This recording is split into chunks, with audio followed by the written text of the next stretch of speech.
What's up, guys? Back at it again with another video.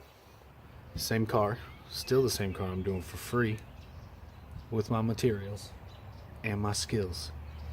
So you better go down there, smack that like button like you smack those prostitutes on the weekend. I'm saying like Diddy style.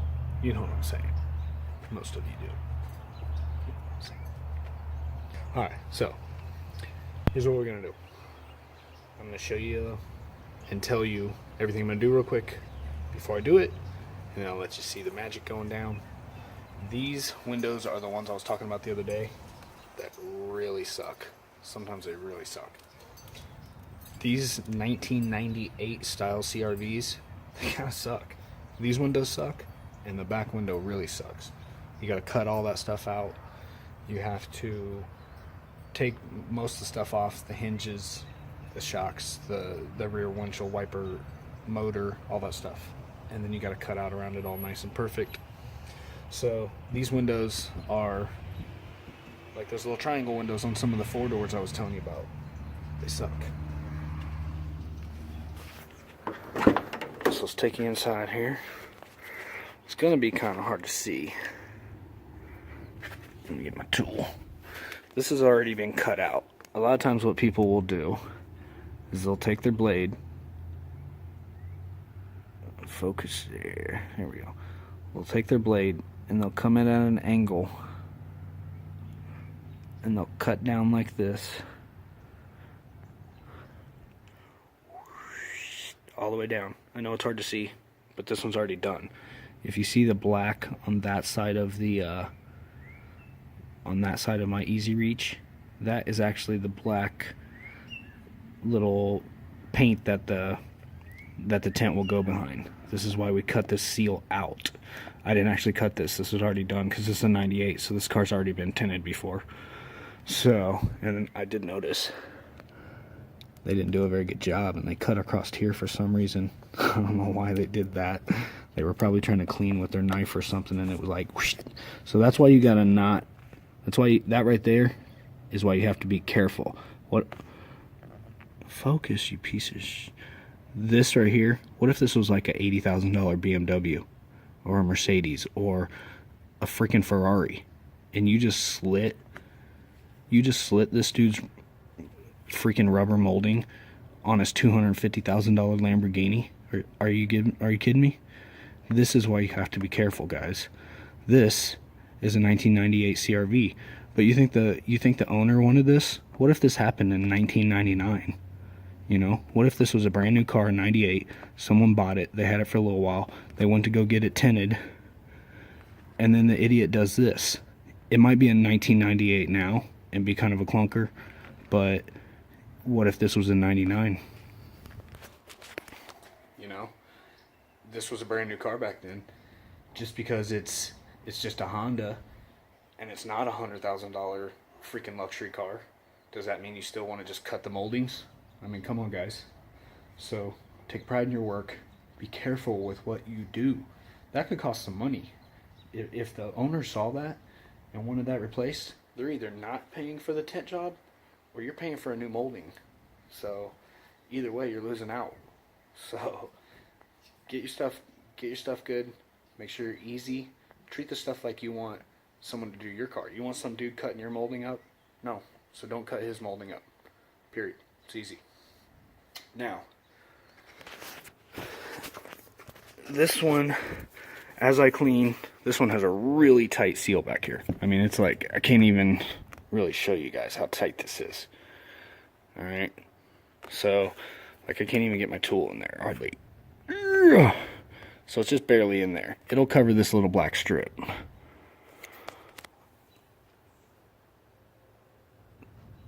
There's a little black strip of paint in there for the factory, so it'll cover. As you're cleaning this, wet this down behind here and use your Easy Reach or another tool to get down in there as far as you can. Get all this clean. All this. Get all this clean so you have all that as clean as possible. And you also want it to be nice and lubricated so you can slip your film in wherever you need. These windows will fight you. So there's two ways to do these windows when you're cutting them. You could put the tint up there, squeegee it out a little bit, and actually cut on the car. As I say, we don't recommend it a lot, but sometimes you have to. Sometimes these little corner windows are okay, because if for some reason you do happen to scratch this glass, you're probably not going to see it because it's going to be scratching it right along the molding. You also got to make sure this window doesn't have it here, but it has it here. You don't want to slice this molding up. This is it's not really soft rubber, but you still will cut into it. Some of the cars have soft rubber here, like this side. This side's soft rubber. See that? I can move it. This side's a little harder. So this will be a little harder to cut into. This will slice right into this. You cut this out and the owner comes out to check his car out and sees this cut out. Guess what, buddy? You're replacing this whole piece. Okay, so one little nick right here just cost you about, I don't know, trip to the junkyard or 50 bucks. If it's a brand new car, maybe 100. If it's a freaking Ferrari, maybe 300, maybe 600. You never know. So be careful, guys.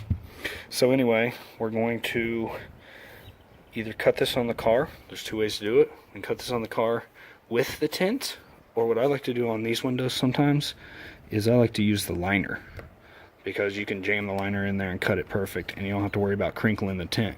Then you throw the liner up on your board with your tint behind it. You cut it out. It's perfect. Slide it in. You're good to go. So that's probably what we're gonna do here. We're gonna use the liner, an extra liner that we have lying around. I don't actually have one lying around, so I'm just gonna waste a piece of tint and get a liner off here just so I can show you guys for the video. Another reason to smack that subscribe button right in its jawbone. Wasting my tint just to give you guys a video to show you. Wasting good tint just so I can get a liner. So, the things I do for you people. No. Alright, so we're going to do that. Put it up there. We're going to cut it out on here. Throw it on the glass. And then we're going to slap it in. When you're cleaning this, like I said, you're squeegeeing it and you're getting it all. You're jamming this down in on the inside. Cleaning all those moldings out on the inside and getting them lubricated at the same time. So I'll get a liner, we'll come back, I'll show you guys a quick cutting and how to do it, and then we'll slap it up there and go ahead and cut it. 5 minutes later. Alright guys, so we're going to spray it down, put the liner up, cut it out on the liner.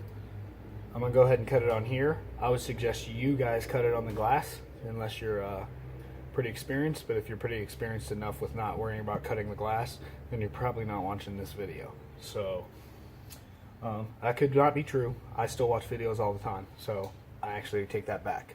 You could be an experienced person still watching this video, because I watch a lot of videos, because you never know what some guy might be doing as a new trick or technique or something like that. So I'm gonna go ahead and cut it here. I did snap a brand new blade. I'm gonna use light pressure. So we're gonna spray this down, squeegee it on, cut it, and then cut it over here.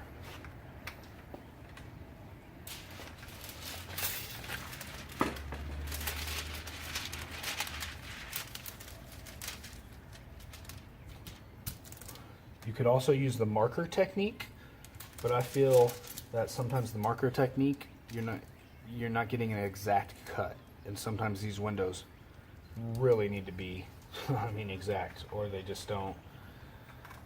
You'll see, guys, once you start, man, these windows can be tricky. Now look at that. Perfect example of why we use a liner.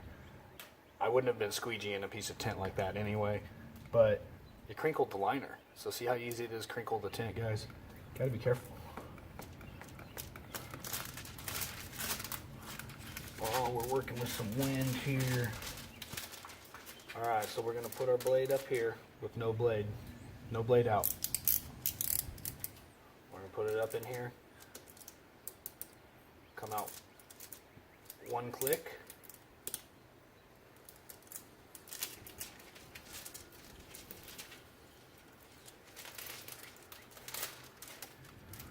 Come down. Normally I'm not battling the wind. Alright. Tear away. Tear away. Alright, now that's in there.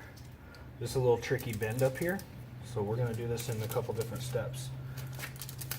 Tricky bend here, tricky bend here. So we're going to come down to here, pull the blade in, blade out one click, follow it all the way up. Come around here slow, come down here, pull away. When I say away, I mean away from whichever direction. If I pull this way, it could rip the tint. If I were to pull this down, it could have ripped like that. Then you're starting all over. Okay, so this is a pretty big bend right here. So we're gonna start here. I don't want to start here because the bend's right there. It'll crinkle it all up. So I start down here. Pull the blade in, push the blade out. Gonna push it in there. Come around, nice and easy. Pull away.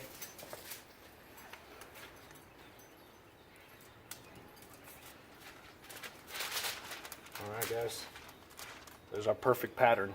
And here's what's nice about doing it on a liner. If I really want to see how good this fits, check this out.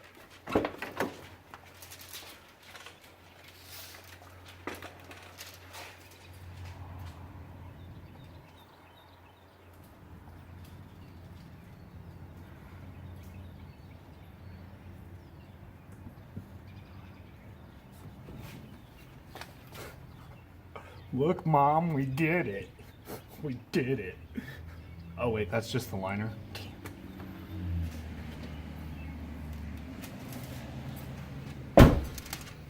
Alright, guys. So we'll slap this up, put on some tint, cut your tint out off of this. We're going to double cut again. You might as well, because there's no sense in cutting another pattern. So we're going to put a piece of tint up here, liner that way. We're going to put another piece of tint up here, liner this way, sandwich together. We're going to slap this up here, and then we're going to basically cut them both out of this. Normally I would want to do this on my cut board, but I didn't bring it with me, and that crappy mirror that you guys saw the other day got broke. So that is why I'm cutting it on the car. But I'm going to be super careful, and I snapped a brand new blade, so we're good to go. Alright guys, quick tip that you can do. If you can't remember which side your liner is on, you can fold your tint like this, real easy. Don't crinkle it, but just to check. Fold it over and rub it against the other side. If it's really slick, like this is really slick. It's sliding really easily. So to me, I know that the liner is right here because the liner sliding against the liner is slick. If I do it this way, it doesn't want to move. It's catching because this side is the tint, this side is the clear liner, and the tint doesn't want to slide on itself. See, it literally is not moving at all. This slides real easy. So that's a good way to find out what side your guys' liner's on. You want to make sure you always put your liner towards you so that when you rip it off, all your glue's on this side. That way when you stick it on the inside of the window, your glue's on the inside of the window. So, since we're double cutting this, we're going to put liner side this way against the window, and then we're going to take another piece of tint and put the liner side this way. We're going to take this, slap it on top, cut everything out, and now we just cut this side and that side at the same time. When we're done, we take the top piece of this tint off. That's this side. The piece against the glass that's left has the liner facing that way. That's your opposite side. So I'm going to go ahead and do all this for you guys, and then we'll slap it in the fast forward mode so you can just see me working. A few inches later.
Don't forget to round your guys' corners just a little so that the tint doesn't want to peel up. Don't do too much though. You can use your finger as a little guide. Tilt the blade away because you don't want to cut into your finger. Use your finger as a little curve guide.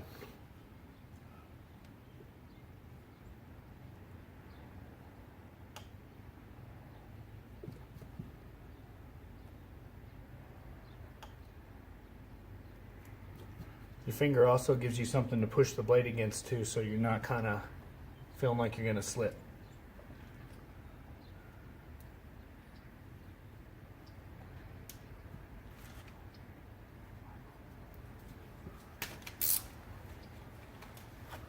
Alright guys, we're ready for the install.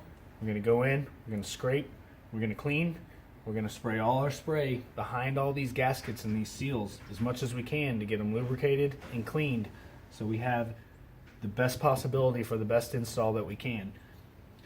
The reason these windows are tricky is because there's not a lot of room for you inside for error. You're either, if you cut it too big, the film's going to want to bunch up and it's going to push against the sides and you're going to have a little bubble right here or a finger that's never going to go out because you're going to have the edge right here and you're going to be pushing the film against something where it has nowhere to lay down. Or you're going to cut it too short and you're going to have a light gap. So we don't want either of those. Sometimes it happens and you just got to redo them. You know, like I said guys, you got to put out perfect work if you're going to be doing this. Something like this, a free job, if I was just starting out, I would just let my buddy know, hey, this is for free. You might have a little mess up here or there. I'm just starting out. It's a freebie. They usually don't care because they're getting a free tint job. If you have a little mess up here and there, most people don't care. When they're paying for it, they care. So we're gonna go in, start getting this all prepped and laid. Meanwhile.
Alright guys, so what we did, you can still see a couple little fingers because some of these windows are tricky. So what I like to do, I did a really easy squeegee because that's why you see some of these fingers also, because I squeegeed so easy for the first pass because the film moves around a lot and you don't want to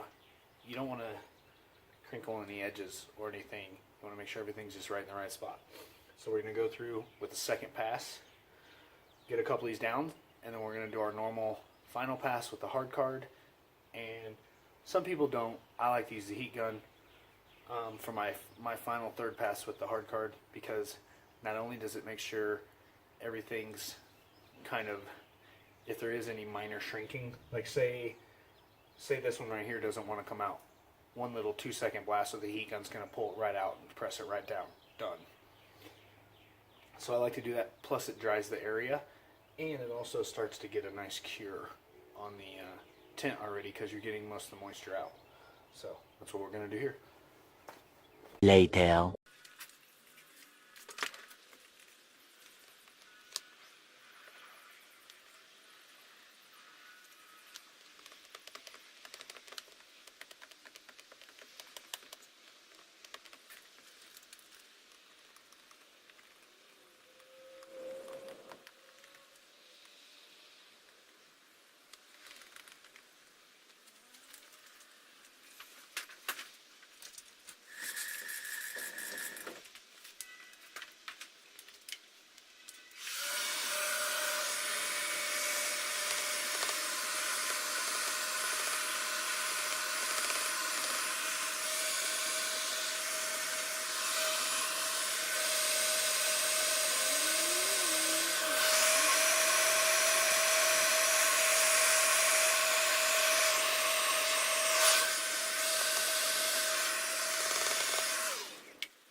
Several bad puns later. Alright guys, this was supposed to be, this is oxidation on the outside of the window right there. Can't get it off. But this was supposed to be 20. Oh, hope I didn't, it doesn't look that dark. Barely even looks done on the camera. But, alright guys, we're gonna head over there and do that side right there. And then we'll be done. Alright guys, so these windows can be tricky. You may have to do them more than once. You may have to do them 5 times. Sometimes that's just how it goes. Certain cars have certain ones that you just can't get the stuff back into. They can be tricky. They can make you take what should be an hour and a half, 2 hour tint job and make it a 3.5 hour tint job, and you'll end up frustrated. Because when you have to do this window 5 times to finally get it done right, it's not a very good day. So, once again, run down there, slap that like, hit the subscribe, turn on the notifications so you know when a new video comes out. And if you guys are wondering why I did this as video 3 instead of video 2, because some people might say, well, why didn't you do the corner windows as like the second video since they're not that hard? Because these windows are hard. So that's why we went ahead and knocked this out, as the first video is kind of your breakdown of your tools, what you're going to need, what you really don't need, all that good stuff. Second one, we did these sealless windows with no seal. So third video, we did these windows. Next video, we're going to show you how to do the roll down videos, and we're just going to keep on with the series, guys. So if you like this, hit that subscribe, hit the like, turn on those notifications, and I'll see you on the next one.